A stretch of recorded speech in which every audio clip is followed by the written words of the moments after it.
자, 안녕하세요. 호치민 한국국제학교 학생 여러분들. 사실 이거는 제가 한 번 만들어서 10학년도 사용할 거고 11학년도 사용을 할 거예요. 그래서 이제 안녕하세요 11학년 학생 여러분들 이렇게 못하는 거죠. 아무튼 여러분들이 배우는 경제를 배우는 것 중에서 이제 처음으로 어려운 거 하나가 나와요. 생산 가능 곡선이라고 하는 거고요. 여러분들이 배웠던 앞에서 배웠던 기회비용을 이용하는 얘기거든요. 그래서 이제 이 부분에 대해서 조금 자세하게 설명하려고 선생님이 동영상을 만들었어요. 그리고 이것이 괜찮으면 앞으로 쭉 이렇게 수업을 하려고 합니다. 한번 볼까요?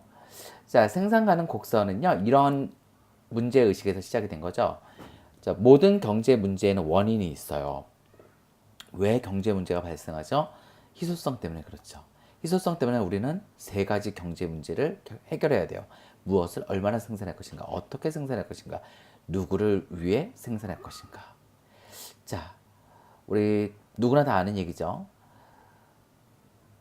기업이 있어요. 기업의 목적은 무엇일까요? 그건 바로 이윤을 추구하는 거예요. 그러면 기업은 이윤을 추구하기 위해서 무엇을 얼마나 생산할 것인가를 결정해야 돼요. 이유는요, 희소성 때문에 그렇게 된 거죠. 자, 이것을 연구하다 보니까 나온 것이 생산 가능 곡선이에요.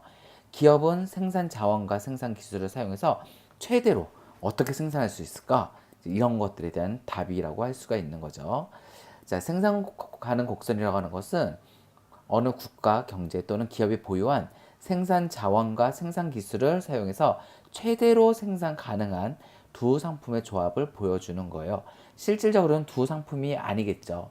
예를 들어서 우리나라의 삼성이라든지 뭐 LG라든지에서 만드는 제품들은 한두 개가 아니잖아요. 그렇죠? 그렇지만 그 모든 것을 고려하게 되면 설명하기가 어렵기 때문에 두 가지만 생산한다고 가정하고선 곡선을 만들어 본 것이죠. 자, 생산 가능 곡선을 만들 때는 이런 가정이 필요해요. 첫 번째로 자원과 기술이 고정되어 있다. 그 나중에 생산 가능 곡선을 이렇게 이동시킬 텐데요. 그 가정을 깨야지만 그것이 이동이 가능해져요.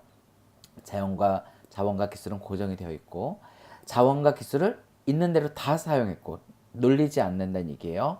그리고 두 가지 상품만 생산하고 있다. 자, 한번 여러분들 그렸던 것이지만 다시 한번 그려볼까요?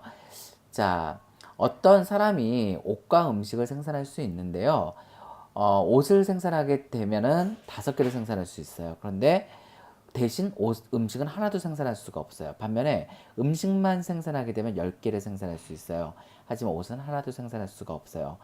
자, 음식을 10개 생산하고 옷을 하나도 못 생산했는데 옷을 2개 생산하고 싶어졌어요. 그랬더니 음식을 4개를 줄여야 돼요. 또 2개를 더 생산하고 싶어요. 그랬더니 음식을 2개를 줄여야 돼요.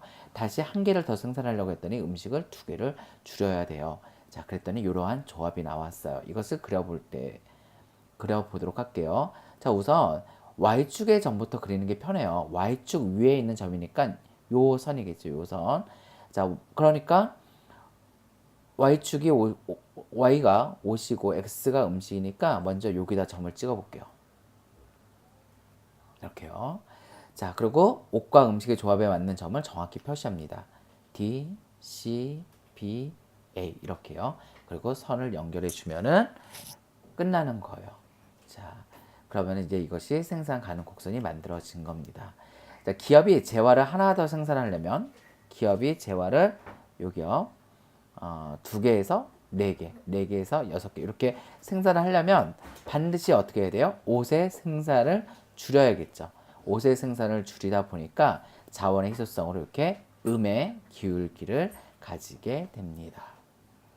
그 다음은요. 거꾸로 생산하는 곡선이 주어졌어요. 그리고 그것에서 여러 가지 정보를 좀 알아보도록 합시다. 자, 요 상황은 기회비용을 좀 보는 거예요. 우선 Y축 위에 점부터 아래로 가면서 읽는 것이 편해요. 무슨 얘기냐면 옷만 만들었으면 5개를 만들 수 있고 음식은 하나도 못 만들었다. 근데 음식을 2개 만들고 싶어졌다. 그랬더니 옷을 하나 포기했다.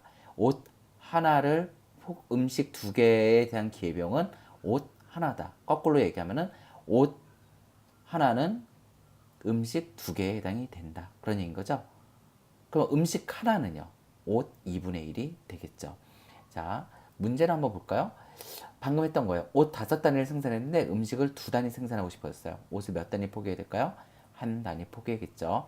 자, 이렇게 문제가 냈을 때 학생들은 헷갈려요. 왜 헷갈리냐면 옷을 4개 생산했다. 음식을 2개 생산했다. 포기해야 되는 거 음식 2개. 이런 게 아닌 거예요. 이해가 되시죠?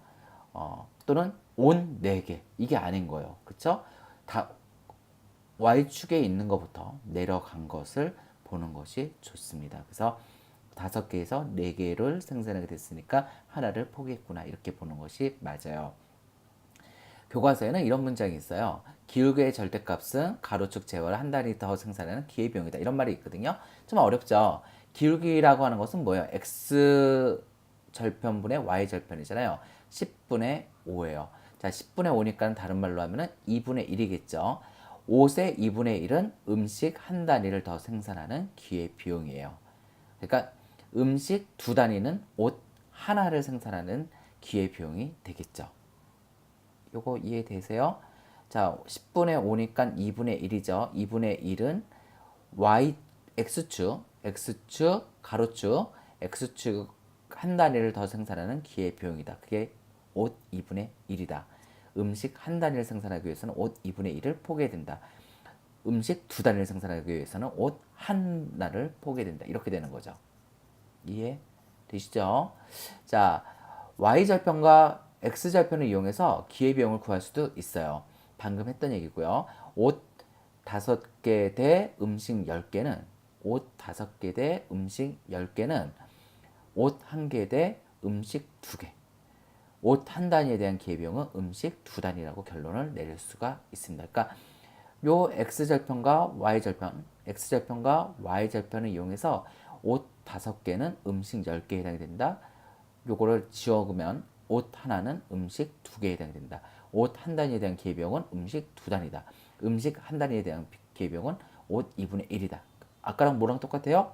기울기를 통해서 낸 거랑 결론이 똑같은 거죠. 문제 한번 볼까요? 옷 2단위에 대한 기회비용은 얼마죠? 옷 2단위에 대한 기회비용은 음식 4단위 이렇게 되겠죠. 옷을 2개 생산한 대가는 음식을 10개 생산할 수 있었는데 4개를 포기하고 6개밖에 생산할 수 없게 되는 것이죠. 다시 옷을 2개 더 생산하고 싶었어요. 그러면은 다시 음식 4개를 포기해야지만 생산이 가능하다는 얘기예요. 옷 하나가 음식 2개 해당이 되니까 옷 2개는 음식 4개. 정답은 음식 4단이다. 이렇게 문제를 풀어보면 됩니다. 사실 이거보다 더 중요한 것은 이거예요. 자, 생산 가능 곡선이라고 하는 것은 최대로 생산을 한 곡선이거든요. 자, 그리고 생산 가능한 것은 여기까지만 생산이 가능한 거예요. 그 나머지는 생산이 불가능한 거죠. 이거 정리 한번 해볼게요. 자, 이 곡선을 우리 뭐라 불러요? 생산 가능 곡선이라고 불러요. 그 가능하다는 얘기가 뭐예요? 여기까지만 생산을 할 수 있다는 얘기예요. 자, 그러면 요 위에는 뭐예요? 생산 불가능한 영역이 되겠죠? 어디를 찍더라도 생산이 불가능해요. 선생님, 생산 투입량을 늘리면 되잖아요. 당연히 투입량을 늘리면 되겠죠. 하지만 그것은 전제 조건에서 가정에서 어기게 되는 거예요. 그래서 그 가정을 지키는 한에서는 생산 불가능하죠. 이 아래는 뭐예요? 자, 비효율적인 영역인 거예요. 아쉽게도 남아도는 자원이 있는 거죠. 기업은 그런 것들을 싫어한단 말이에요. 자, 그래서 이 곡선에 맞춰서 생산하려고 노력을 하겠죠. 그렇지만 선생님, 움직일 수도 있잖아요. 이렇게요. 맞아요. 그 경우는요, 언제만 움직일 수 있다고요? 가정을 깼을 때요.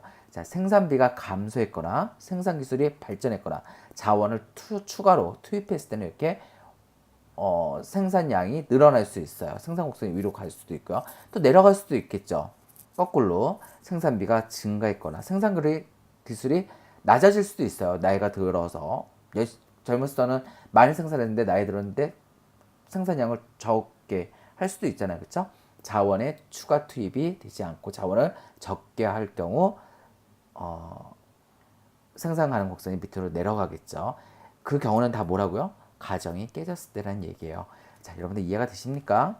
이해가 잘 안 되시면 다시 선생님한테 지금 물어보도록 하세요. 수고하셨습니다.